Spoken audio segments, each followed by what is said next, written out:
Hello दोस्तों, स्वागत है आपका मेरे यूट्यूब चैनल असल सोशियोलॉजी में।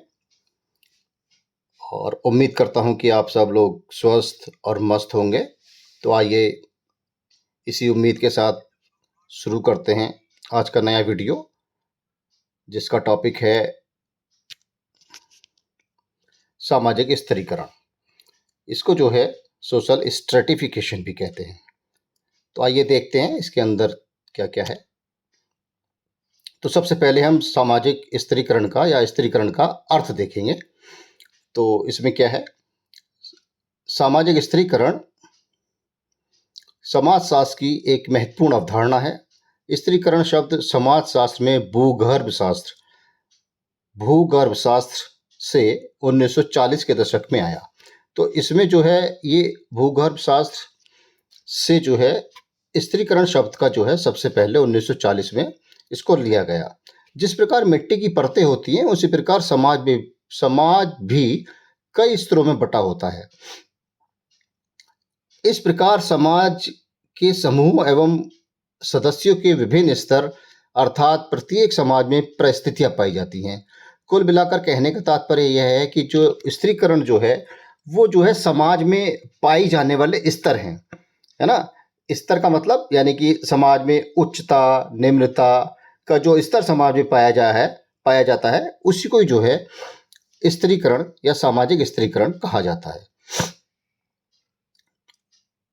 इसमें उच्चता एवं निम्नता, श्रेष्ठता एवं हीनता की भावना पाई जाती है, जिसे स्त्रीकरण कहते हैं। ठीक है ना। तो ये इन्होंने बताया है कि समाज में जो उच्चता एवं निम्नता की जो श्रेणियां पाई जाती हैं या श्रेष्ठता एवं हीनता, यानी कोई व्यक्ति बहुत ज़्यादा श्रेष्ठ है, कोई व्यक्ति उतना ही जो है श्रेष्ठ नहीं माना जाता है, यानी कि कोई व्यक्ति उच्च है और कोई व्यक्ति निम्न है। यानी कि ये जो समाज के जो स्तर हैं, ये जो समाज के बीच की जो खाई होती है ना, उच्च निम्न और श्रेष्ठ और हीनता वाली जो खाई है, उसी को जो है ये जो स्तर समाज में होते हैं इसी को ही सामाजिक स्त्रीकरण कहा जाता है। अतः स्त्रीकरण एक सार्वभौमिक वास्तविकता है। अब इन्होंने कहा है कि सार्वभौमिक वास्तविकता यानी कि जो सभी समाजों में जो है स्त्रीकरण पाया जाता है। लगभग सभी समाजों में, जहां भी समाज है वहां पर जो है स्त्रीकरण पाया जाएगा, जो प्रायः प्रत्येक समाज में कम या अधिक मात्रा में पाया जाता है। इसका जो है पाया जाना कहीं कम है कहीं अधिक है, और ये जो है बराबर मात्रा में नहीं पाया जाएगा। जहाँ पे जो है अधिक जातिवादी लोग या इस टाइप के लोग जो भी इन सब चीज़ों में जो है ज़्यादा विश्वास रखते हैं, वहाँ पर जो है अधिक मात्रा में पाया जाएगा। सरल समाज में स्त्रीकरण का रूप सरल, जैसा कि इन्होंने बताया अभी, सरल समाज में स्त्रीकरण का रूप जो है सरल, जबकि जटिल समाज में जटिल सामाजिक स्त्रीकरण सामाजिक असमानता है। कुल मिलाकर इन्होंने बताया है कि जो सामाजिक असमानता है, जो समाज में उच्चता और निम्नता की जो खाई पाई जाती है, उसी को ही जो है हम सामाजिक स्त्रीकरण कहते हैं, है ना। कुल मिलाकर क्या बात निकल करके सामने है कि जो सामाजिक असमानता है ना, उसी को ही जो है हम सामाजिक स्त्रीकरण के नाम से जानते हैं। समाज का परिस्थितियों में बंटवारा है ना। ये जो परिस्थितियां हैं, स्टेटस यानी कि जो स्टेटस होता है व्यक्ति का, उसमें जो बंटवारा है, यानी कि व्यक्ति का एक समान स्टेटस तो होता नहीं। व्यक्ति अपनी योग्यता के अनुसार जो है अपना अपना स्टेटस का जो है निर्माण करता है। तो उसी प्रकार यानी कि समाज का परिस्थितियों में बंटवारा है, यानी कि स्त्रीकरण क्या हुआ, स्त्रीकरण समाज का परिस्थितियों में बंटवारा है। सोरोकिन का क्या मानना है?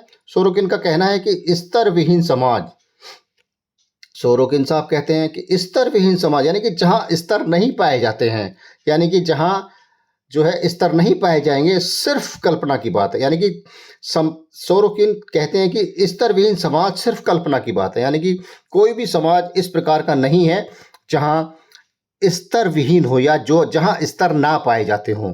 ठीक है, ये वास्तविकता नहीं है इस प्रकार, अगर ये इस तरह की बात करते हैं तो। ठीक है ना। आगे स्त्रीकरण की परिभाषा। तो परिभाषा जो है पहले टॉलकट पार्सन्स के अनुसार देखते हैं। टॉलकट पार्सन्स ने क्या बताया? सामाजिक स्त्रीकरण का अर्थ किसी सामाजिक व्यवस्था में व्यक्तियों का ऊंचे एवं नीचे के क्रम विन्यास में विभाजन है। ठीक है ना। जैसा कि हम शुरू से इस बात पे बात कर रहे हैं, उच्चता एवं निम्नता, यानी कि इसी के ही क्रम में, यानी कि कुछ ऊंच और कुछ नीच, है ना, उच्चता एवं निम्नता के क्रम विन्यास में जो विभाजन समाज में पाया जाता है उसको टालकट पार्सन्स ने जो है सामाजिक स्त्रीकरण कहा है। ऑकबर्न एवं निमकॉफ के अनुसार वह प्रक्रिया जिसके द्वारा व्यक्तियों एवं समूहों को थोड़े बहुत स्थायी परिस्थितियों के उच्चता एवं निम्नता के क्रम में श्रेणीबद्ध किया जाता है। ठीक है, सब लोग जो है एक ही बात जो है बताने का प्रयास कर रहे हैं, चाहे वो टालकट पार्सन्स हों, चाहे वो ऑकबर्न एवं निमकॉफ हों, यानी कि क्या बताया है कि जो स्टेटस है व्यक्तियों का, जो परिस्थितियां हैं उसका उच्चतम एवं निम्नतम, यानी कि सभी लोग जो हैं उच्चतम एवं निम्नतम यानी कि ऊंचे एवं नीचे के क्रम में श्रेणीबद्ध किया जाता है, स्त्रीकरण के नाम से जानी जाती है। ठीक है ना, तो स्त्रीकरण क्या हुआ? स्त्रीकरण वही हुआ यानी कि जो समाज में जो परिस्थितियां हैं जो उच्चतम एवं निम्नता के क्रम में पाई जाने वाली हैं, उन्हीं को जो है ऑकबर्न एवं निमकॉफ ने भी स्तरीकरण कहा है। रेमंड मूरे के अनुसार, रेमंड मूरे साहब क्या कहते हैं? स्तरीकरण उच्चतर एवं निम्नतर, देखो इन्होंने भी उच्चता की और निम्नता की बात की है, सामाजिक इकाइयों में समाज का समांतर विभाजन है।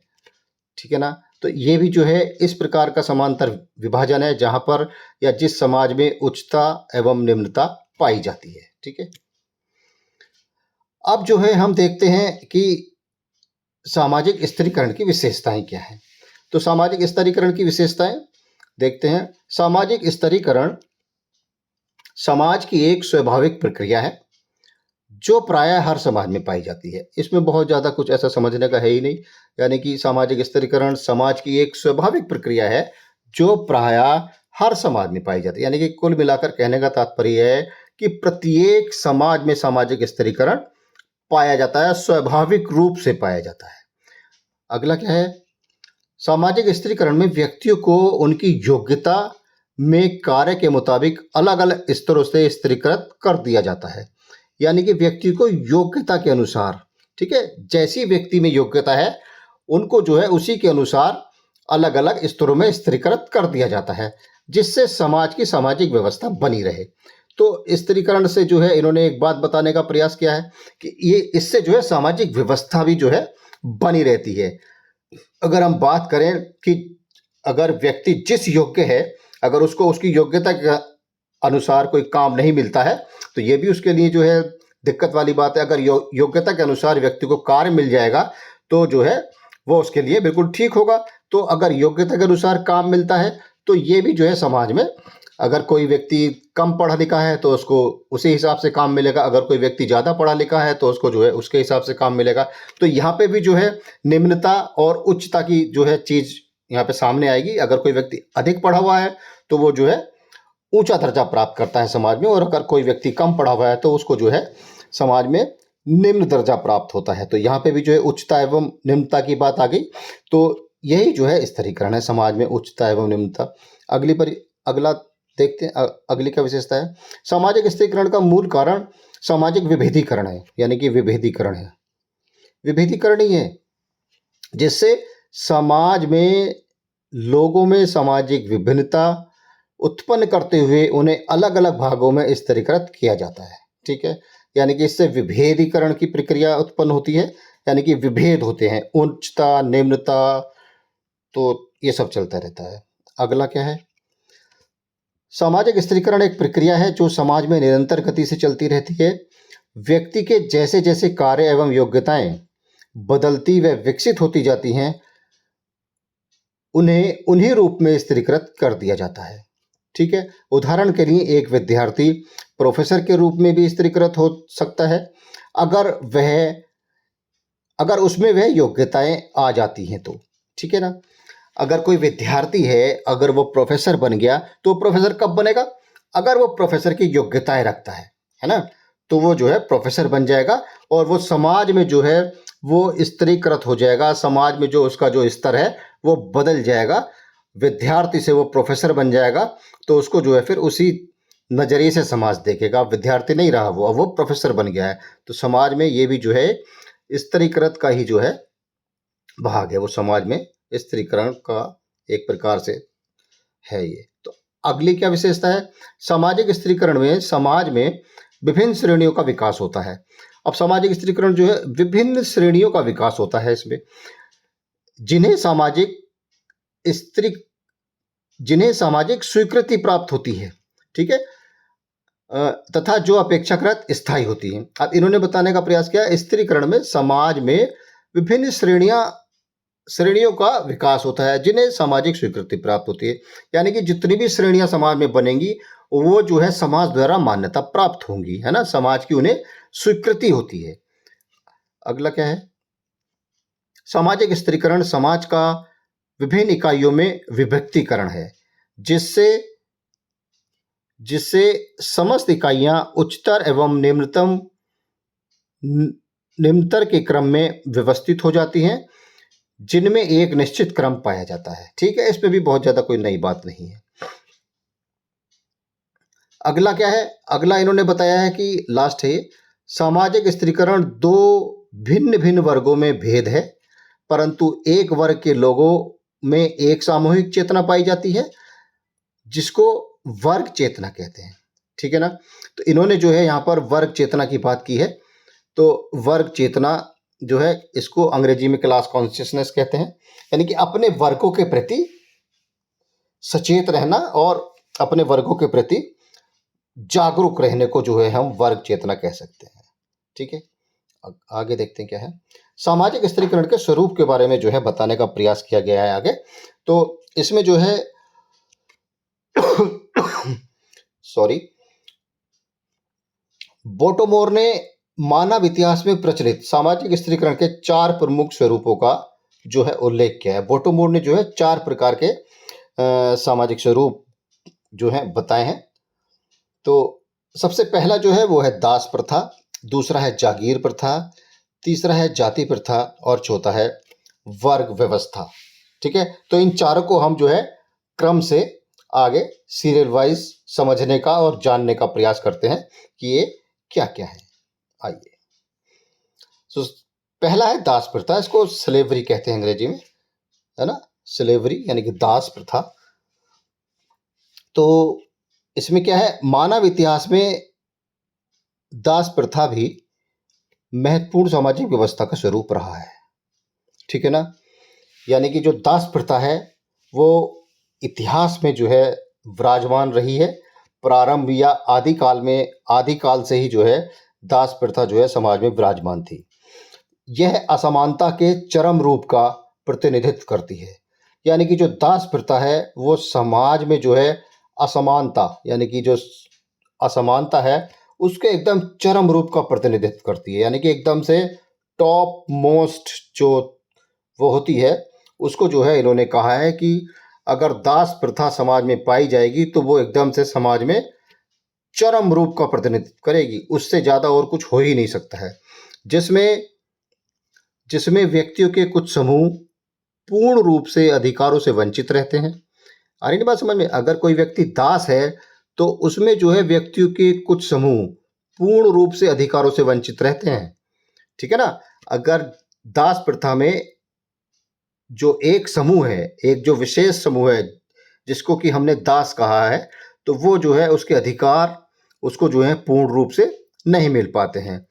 एल.टी. हॉबहाउस के अनुसार, एल.टी. हॉबहाउस ने क्या कहा है कि दास वह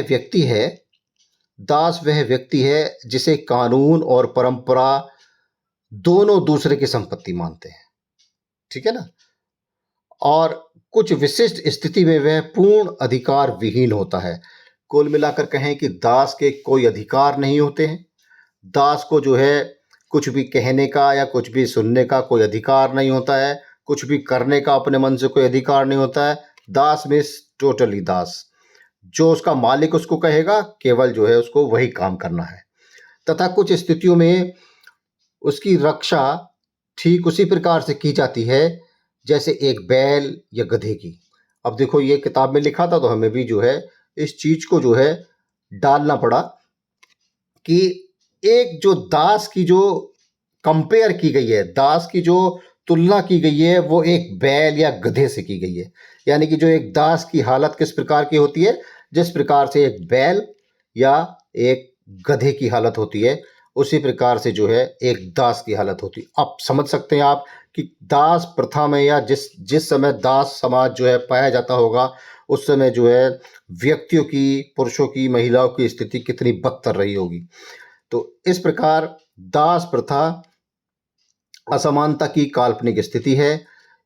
यूं तो दास प्रथा के उदाहरण इतिहास में समय समय पर मिलते रहते हैं, किंतु विशेष रूप से यूनानी व रोमन साम्राज्य में इसका अधिक प्रचलन था। यानी कि यूनानी और रोमन साम्राज्य में जो है ज़्यादा दास प्रथा का जो है प्रचलन था, बहुत ज़्यादा जो है उस समय दास प्रथा पाई जाती थी। इसके अलावा 18वीं, ये गलत लिखा है इसमें, 18वीं 19वीं शताब्दी में संयुक्त राज्य अमेरिका में दक्षिणी भागों में दास लोग अधिक संख्या में पाए जाते थे। ये एक वैज्ञानिक है निबोर। निबोर के अनुसार दास प्रथा भी औद्योगिक व्यवस्था के समान रही है, क्योंकि इसने मालिकों को दासों से एक आर्थिक इकाई के रूप में कार्य लेने को प्रोत्साहित किया है। ठीक है, जिससे मालिकों की जीवन शैली में काफ़ी अंतर आया। तो दासों का काम क्या था कि दासों का काम था सिर्फ कार्य करना, मालिकों के आदेशों का पालन करना, और इससे क्या हुआ कि जो मालिक हैं उनकी जीवन शैली में काफ़ी परिवर्तन हो गया, काफ़ी बदल गई उनकी जो है जीवन शैली। आधुनिक युग में मानव अधिकार और प्रजातांत्रिक विचारधारा के कारण संस्तरण का यह स्वरूप देखने को नहीं मिलता है। ठीक है, आजकल का जो व्यक्ति है, आज के समय में तो ये सारी की सारी चीज़ें जो है बहुत ही कम पाई जाएंगी, बिल्कुल ना के बराबर ही कहीं कोई पाई जाती होगी। वैसे तो आज के समाज में सारी की सारी जो ये जो प्रथा है पूरी की पूरी जो है एक तरह से समाप्त हो गई है। तो क्यों हो गई ये समाप्त? क्योंकि आज के मानव अधिकार हैं, ह्यूमन राइट्स हैं आज, और प्रजातांत्रिक व्यवस्था है। ठीक है ना, तो इसके कारण जो है ये जो व्यवस्था है, दास प्रथा व्यवस्था, ये जो है पूर्ण रूप से खत्म हो गई। यह समूह भेद का आदिम स्तर है। ठीक है ना, ये जो है आदिम समाज में जो है पाई जाती थी दास प्रथा जो है। अब अगला क्या है? आगे है जागीर व्यवस्था। तो जागीर व्यवस्था के बारे में जानने की कोशिश करेंगे। मध्य युग में जागीरों की प्रथा थी। ठीक है ना, जो हम मिडिल एज देखेंगे, मध्य युग में जागीरों की प्रथा थी। ये जागीर प्रथा व कानून द्वारा मान्य थी। ठीक है ना, तो ये जो जागीर प्रथा थी, इसको जो है कानून द्वारा मान्यता प्राप्त थी। इसमें तीन वर्ग होते थे। पहला पादरी, दूसरा सरदार, और तीसरा साधारण जनता। ठीक है ना, तो पहले नंबर पर पादरी, दूसरे नंबर पर सरदार, और तीसरे नंबर पर जो है साधारण जनता आती थी। जो हमारी साधारण जनता होती है, उसको जो है इन्होंने तीसरे नंबर पर लिखा है। ठीक है, प्रत्येक वर्ग की जीवन शैली एवं संस्कृति भिन्न थी। ठीक है ना, अब सामाजिक संस्तरण में सर्वोच्च स्थान पादरियों का था। ठीक है, तो यहाँ पे भी जो संस्तरण है, जागीर व्यवस्था में भी जो है संस्तरण पाया गया, और जागीर व्यवस्था में जो संस्तरण है उसमें जो नंबर 1 पर है, तो जो नंबर 1 पर है उसमें जो है जो पादरी इन्होंने लिया है वो नंबर 1 पर। ठीक है ना, तो नंबर 1 पर जो स्थान, सर्वोच्च स्थान जिसका था, वो कौन थे? वो पादरियों का था। ठीक है, क्योंकि उस समय राज्य भी चर्च के अधीन था। बोटोमोर जागीरों की 3 विशेषताएं बताते हैं। ठीक है, तो बोटोमोर के अकॉर्डिंग जो है जागीरों की 3 विशेषताएं कौन सी हैं? तो पहली कौन सी है? हर जागीर की एक परिभाषित परिस्थिति थी। ठीक है ना, परिस्थिति हम लोग पहले समझ सकते हैं, मेरी पुरानी वीडियो में भी जो है परिस्थिति एवं भूमिका के ऊपर जो है बनी हुई है। तो अगर कोई डाउट हो परिस्थिति से संबंधित, तो जो है आप मेरी पहले वीडियो है तो उसमें जो है आप इसको पढ़ सकते हैं और देख सकते हैं। उसमें मैंने जो है इसको समझाने का प्रयास किया है, परिस्थिति। ठीक है, आगे दूसरा क्या है? जागीरों में स्पष्ट श्रम विभाजन था। ठीक है ना, यानी कि जो पादरी हैं या जो सरदार हैं या जो साधारण जनता है, इनका जो है एकदम से स्पष्ट जो है कार्य या श्रम विभाजन था। अपने अपने कार्यों को सब लोग अपने अपने जो उनको दिया जाता था काम करने के लिए वो जो है स्पष्ट रूप से बंटवारा था उनका। तीसरा क्या है, जागीरें राजनीतिक समूह थी, यानी कि जो राजनीति का जो काम होता था, पॉलिटिक्स का जो काम होता था, वो भी जो है जागीरों के माध्यम से ही जो है संपन्न होता था। यह तीनों ही विशेषताएं जागीरों को स्तरों में बताती हैं और उनको स्त्रीकरण की ठोस भूमिका प्रदान करती हैं। ठीक है, तो जागीर से संबंधित जो है ये जो है जो भी जागीर व्यवस्था में वो थी चीजें, वो सब जो है इसके अंतर्गत आ गई हैं। अब आगे देखते हैं आगे क्या है। आगे आ गया है जाति प्रथा। तो जाति प्रथा भी बहुत ज्यादा इंपॉर्टेंट है। तो इसमें देखते हैं, जाति शब्द का उल्लेख होते ही हमारा ध्यान भारतीय जाति व्यवस्था की ओर जाता है।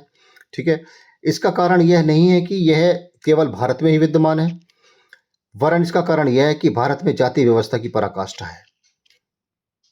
अब जाति शब्द जो है, अगर हम कहीं पे भी जाति शब्द का जो है प्रयोग करते हैं या उल्लेख करते हैं, तो जो है हम जो है इसको भारतीय जाति व्यवस्था की ओर जो है ध्यान में जो है रखते हैं। यानी कि अगर इंडिया में जो है हम लोग ये सोचते हैं कि सबसे ज़्यादा जो कास्ट सिस्टम है, सबसे ज़्यादा जो जाति व्यवस्था या जाति प्रथा है, वो सबसे ज़्यादा भारत में ही पाई जाती है, जबकि ऐसा नहीं है, है ना। अन्य कंट्रीज में भी जो है जाति प्रथा जो है पाई जाती है, लेकिन भारत में जो है इसकी पराकाष्ठा, भारत में जो है कास्ट सिस्टम जो है अपने आप में भारत की पहचान है। कास्ट सिस्टम, जातियां ही जो है भारत की पहचान है। आगे किसी विद्वान ने भी कहा है, उसको देखेंगे आगे।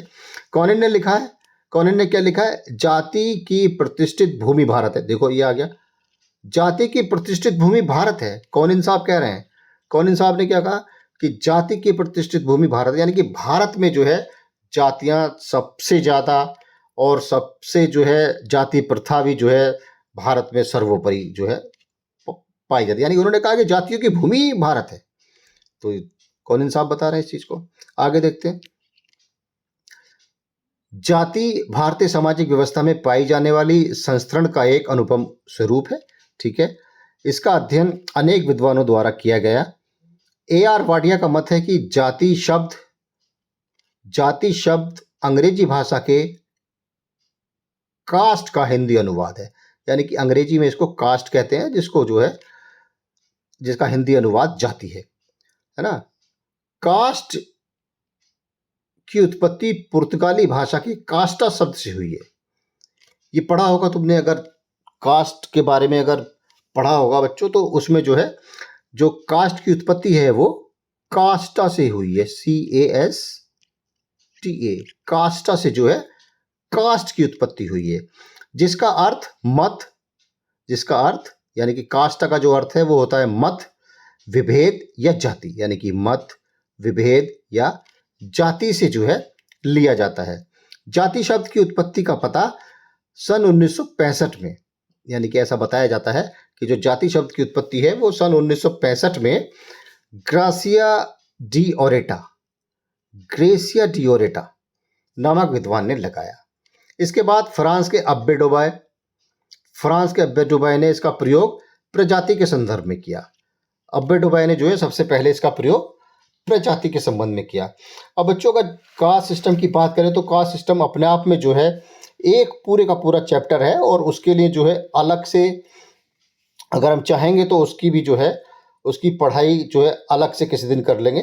तो लेकिन कास्ट से संबंधित अगर कास्ट की अगर बात आ रही है तो मैं जो है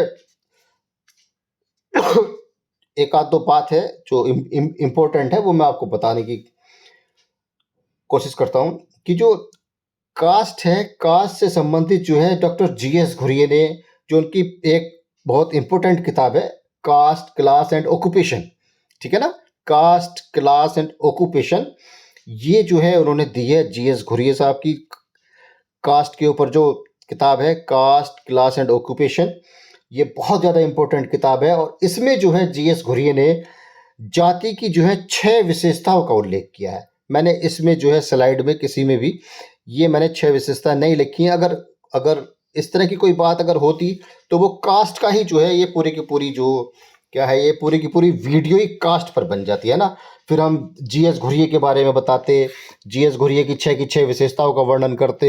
फिर एमएन श्रीनिवास ने भी जो है social change in modern India में जो है कास्ट के बारे में बताया है, ठीक है ना। और उसके बाद अगर फिर हम देखेंगे तो लुइस डूमो साहब, लुइस डूमो की भी जो है कास्ट पर जो है उन्होंने भी बहुत कुछ बताने का प्रयास किया है। लुइस डूमो की किताब होमो हायरार्कियस जो 1970 में जो है छपी थी, उसमें जो है इन्होंने कास्ट के बारे में जो है बताने का प्रयास किया। तो कास्ट जो है अपने आप में एक चैप्टर है, तो इसका जो है हम किसी दिन या कभी और बाद में जब कास्ट पे हम जिस दिन बात करेंगे तो उस दिन पूरी की पूरी बात जो है कास्ट सिस्टम पे या पूरी की पूरी कास्ट पर ही होगी। तो इसमें 2-3 विद्वान जो है बहुत इंपॉर्टेंट है, एक तो जीएस घुरिये साहब और लुइस डूमो साहब, है ना। लुइस डूमो ने जो भी होमो हायरार्कियस जो इनकी बुक है, बहुत इंपॉर्टेंट किताब है। ज़्यादातर कंपटीशन में जो है लुइस डूमो की ये किताब होमो हायरार्कियस कब लिखी गई?